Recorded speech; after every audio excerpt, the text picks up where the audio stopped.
Hello friends, આજે આપણે બનાવીશું રાજસ્થાનની ફેમસ દાલ બાટી ગુજરાતી સ્ટાઇલમાં।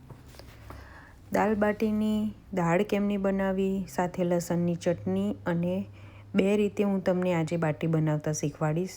એક છે બાફલા બાટી અને બીજી ઓવનમાં। તો ચાલો દાલ બાટી બનાવવાનું સ્ટાર્ટ કરીએ। બાટી માટે 2 કપ ભાખરીનો જાડો લોટ લીધો છે।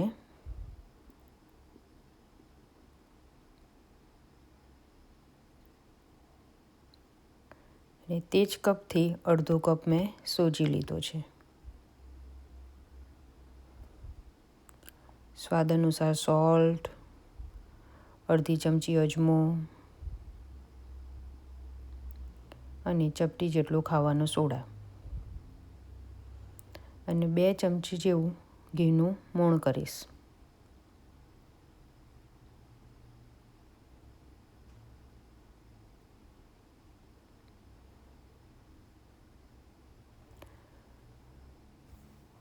અડધી ચમચી કરતાં ઓછી હળદર નાખવી ઓપ્શનલ છે। હવે આ બધાને મોણ કરી લઈશું।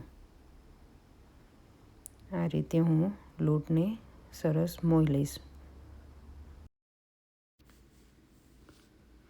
લોટને મેં આ રીતે મુઠ્ઠી વરે એ રીતે મોઈ લીધો છે। મુઠ્ઠી વરે ને એટલું આપણે મોણ નાખવાનું છે, જેથી બાટી એકદમ અંદરથી સોફ્ટ બનશે। હવે થોડું પાણી નાખતા જઈશું અને લોટ ભાખરીની જેમ કડક બાંધીશું। રોટલીની જેવો ઢીલો નથી બાંધવાનો।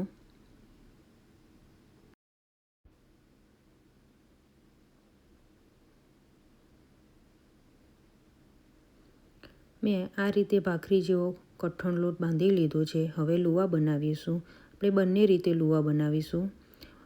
ઓવનમાં મૂકવાના નાના અને બાફવા માટેના મોટા, એ રીતે બનાવીશું।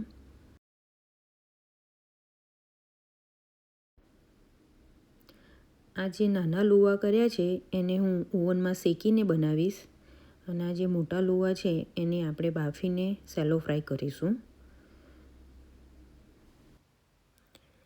એક તપેલીમાં બાટી ડૂબે એટલું પાણી લીધું છે। પાણીને ગરમ કરવા મૂકી દીધું છે। હવે તેમાં 1 ચમચી જેવું હું ઓઇલ નાખીશ, જેથી કરીને બાટી નીચે ચોંટે નહીં। પાણીમાં હવે બાટી મૂકીશું અને આ બાટીને એકદમ ફાસ્ટ ગેસ ઉપર આપણે બફાવા દઈશું અને વચ્ચે વચ્ચે બાટીને હલાવતા જઈશું, જેથી કરીને બાટી નીચે ચોંટે નહીં। આ જે નાના લુવા છે એને આપણે ઓવનમાં મૂકીશું। 350 ફેરનહીટમાં 30 મિનિટ માટે મૂકીશ। 15 મિનિટ જેવું થાય ત્યારે હું બાટીને પલટાવી લઈશ। વચ્ચે વચ્ચે બાટીને હલાવતા જઈશું, જેથી કરીને બાટી નીચે બેસે નહીં। બાટી બફાય છે ત્યાં સુધી આપણે દાળની તૈયારી કરી લઈશું। 1 કપ તુવેર દાળ, તે જ કપથી 1 કપ અડદની દાળ, ચણાની દાળ અને 1 કપ મગની દાળ। મેં આ કપનું માપ રાખ્યું હતું। બધી એક સરખી દાળ લેવાની છે। તમે મસૂરની દાળ પણ એડ કરી શકો છો। હવે આ બધાને 2-3 પાણીથી સરસ વોશ કરી લઈએ। દાળને મેં વોશ કરી લીધી છે। હવે એમાં પાણી એડ કરીશું। દાળ ડૂબે અને 1 આંગળ ઉપર રહે એટલું પાણી નાખવાનું છે અને આ દાળને હવે 3 સીટી આવે ત્યાં સુધી હું બાફી લઈશ। 15 મિનિટ જેવું થઈ ગયું છે। તમે જોઈ શકો છો બાટી ફૂલી ગઈ છે, પણ હજુ 5 મિનિટ જેવું થવા દઈશ તો બાટી પ્રોપર બફાઈ જાય।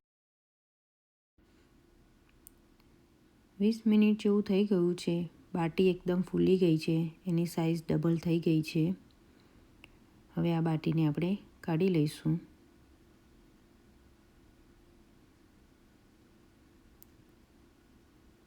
અને આ બાટીને થોડી વાર ઠંડી થવા દઈશું, પછી આપણે એને સેલો ફ્રાય કરીશું। ત્યાં સુધી આપણે ચટણી બનાવી લઈએ।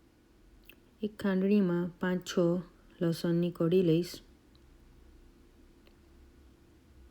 2 ચમચી કાશ્મીરી મરચું અને અડધી ચમચી તીખું મરચું। તમે તમારા ટેસ્ટ અકોર્ડિંગ વધારે ઓછું કરી શકો છો। સ્વાદ અનુસાર સોલ્ટ। હવે આ બધાને હું ક્રશ કરી લઈશ. તમે મિક્સરમાં પણ કરી શકો છો. 1 ચમચી જેવું ઓઇલ લીધું છે. તેમાં 1 ચમચી રાઈ, અડધી ચમચી જીરું. રાઈને ફૂટવા દઈશું. રાઈ ફૂટી જાય એટલે લસણની પેસ્ટ નાખીશું. લસણ મરચાંને મેં ઓઇલમાં નાખી દીધા છે. હવે એને આપણે સોતે કરી લઈશું. મરચું તેલમાં દાજી ના જાય એટલા માટે એમાં થોડું પાણી એડ કરીશું. પાણી એકદમ થોડું નાખવાનું છે અને આ બધું પાણી બળી જાય ત્યાં સુધી ચટણીને સોતે કરવાની છે. આ રીતે મેં સોતે કરી લીધી છે. અંદરથી તેલ છૂટું પડવા લાગ્યું છે.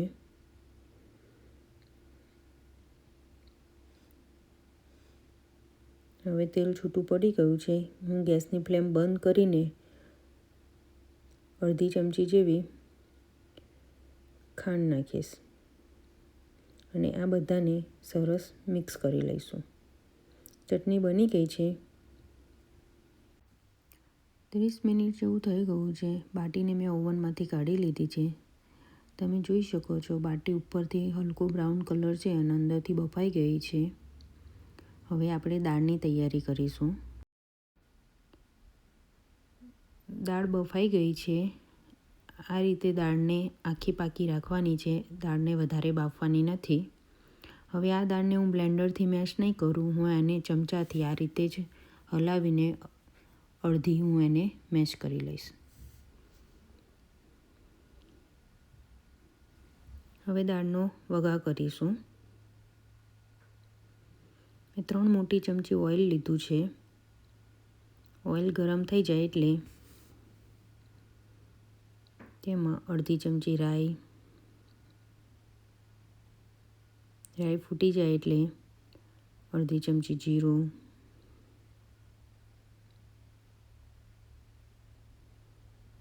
એમાં 2 આખા સૂકા મરચાં, 1 તમાલપત્ર, 2 ટુકડા તજ અને 4 જેવા લવિંગ લીધા છે તે નાખીશ.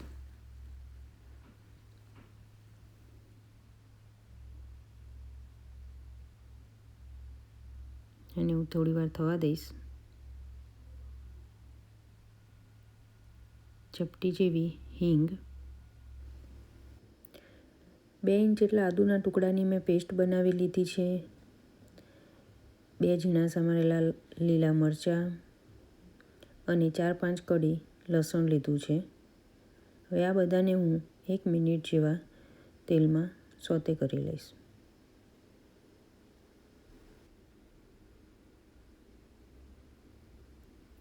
એક મિનિટ જેવું થઈ ગયું છે. તેમાં મેં 2 મોટી સાઈઝની ઝીણી સમારેલી ડુંગળી લઈશ અને એને પણ હલકો લાલ કલર આવે ત્યાં સુધી હું સોતે કરી લઈશ. આ રીતે હલાવતા જઈશું અને ડુંગળીને સોતે કરી લઈશું. ડુંગળી સોતે થઈ ગઈ છે. એમ અમે 2 મોટી સાઈઝના ટામેટાં જેના મેં આ રીતે ઝીણા સમારી લીધા છે તે નાખીશ.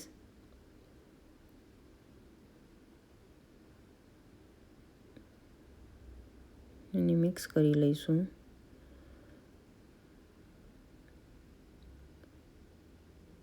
ટામેટાં જલ્દી સતળાઈ જાય એની માટે ચપટી જેટલું સોલ્ટ નાખીશ.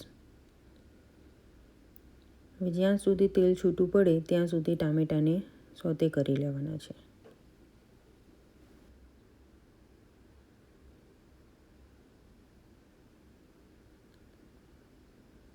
ટામેટામાંથી તેલ છૂટું પડી ગયું છે. એમાં અડધી ચમચી હળદર, અડધી ચમચી લાલ તીખું મરચું, લીલા મરચાં નાખ્યા છે એટલે હિસાબથી નાખીશું, 1 ચમચી ધાણા જીરું પાવડર.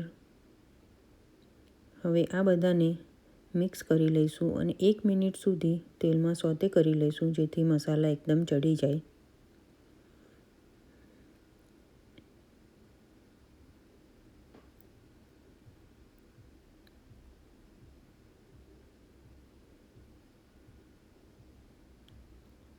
એક મિનિટ જેવું થઈ ગયું છે.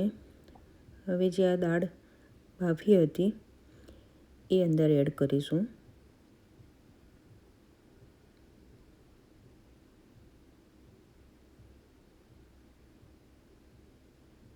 અને મિક્સ કરી લઈશું.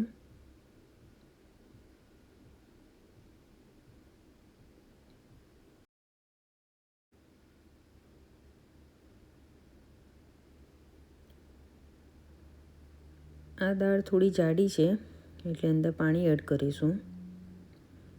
1 થી 1.5 ગ્લાસ જેવું પાણી એડ કરીશ અને મિક્સ કરી લઈશ.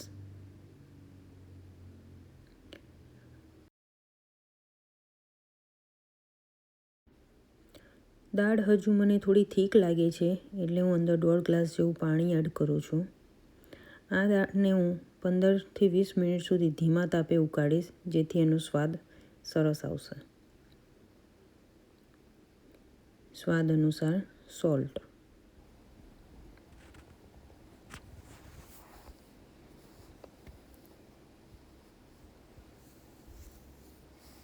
પંદર થી 20 મિનિટ જેવું થઈ ગયું છે. દાળ ઉકળી ગઈ છે. એમાં ચપટી જેવો ગરમ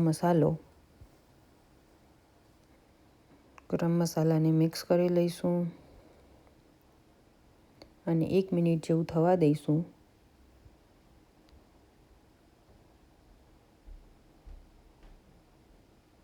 મેં આ રીતની કન્સિસ્ટન્સી રાખી છે. તમે તમારા હિસાબે જાડી પાતળી કરી શકો છો. હવે ગેસની ફ્લેમને બંધ કરી દઈશું. 1 ચમચી જેવો લીંબુનો જ્યુસ એડ કરીશ. દાળ બની ગઈ છે. હવે આપણે બાટીની તૈયારી કરીશું. આ બાટી જે મેં બાફી હતી તે ઠંડી થઈ ગઈ છે. હવે એના પીસ કરી લઈશું. આ રીતે હું 4 જ પીસ કરીશ.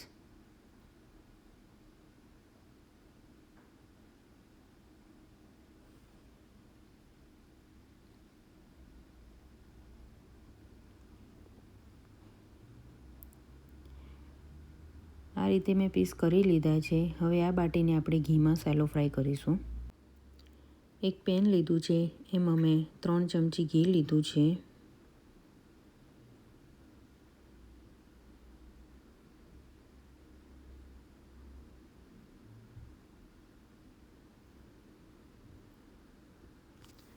ઘી ગરમ થઈ જાય એટલે એમાં આ રીતે આપણે બધી બાટી મૂકી દઈશું અને બાટીને સ્લો ગેસ ઉપર આપણે શેકાવા દઈશું. ફાસ્ટ ગેસ નહીં કરીએ નહીં તો ઉપરથી ક્રિસ્પી થઈ જશે અને અંદરથી કાચી રહેશે. આ રીતે બધી બાટીની અંદર મૂકી દેવાની છે. આ રીતે બાટીને હલાવતા જઈશું અને સેલો ફ્રાય કરી લઈશું. આ બાટીને થતાં 15 થી 20 મિનિટ જેવું લાગશે. તમારે બાટીને સેલો ફ્રાય ના કરવી હોય તો તમે ડીપ ફ્રાય પણ કરી શકો છો અને એર ફ્રાય પણ કરી શકો છો. જ્યાં સુધી હલકો લાલ કલર ના આવે ત્યાં સુધી આપણે બાટીને આ રીતે સેલો ફ્રાય કરીશું. 10 મિનિટ જેવું થઈ ગયું છે. બાટી થોડી હલકો બ્રાઉન કલર જેવો આવવા લાગ્યો છે. હવે આ રીતે આપણે ફેરવતા જઈશું અને શેકતા જઈશું. બાટીનો બ્રાઉન કલર થઈ ગયો છે, શેકાઈ ગઈ છે. હવે એને આપણે કાઢી લઈશું. આ બાટી શેકાતા 15 થી 20 મિનિટ જેવું લાગ્યું છે.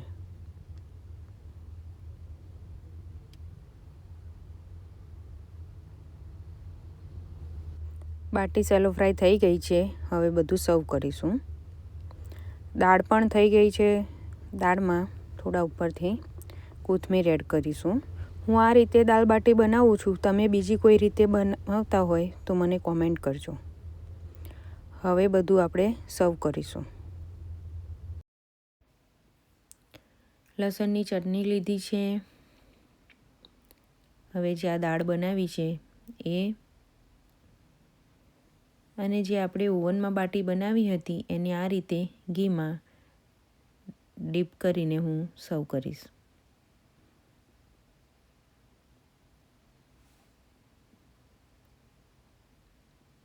બાટી ઘીમાં જ સરસ લાગે છે.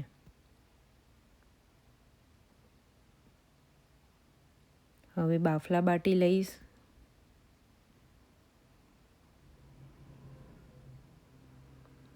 દાલ બાટી બનીને તૈયાર છે. જો તમને મારી રેસીપી પસંદ આવી હોય લાઈક, શેર એન્ડ સબસ્ક્રાઈબ કરજો. Thank you.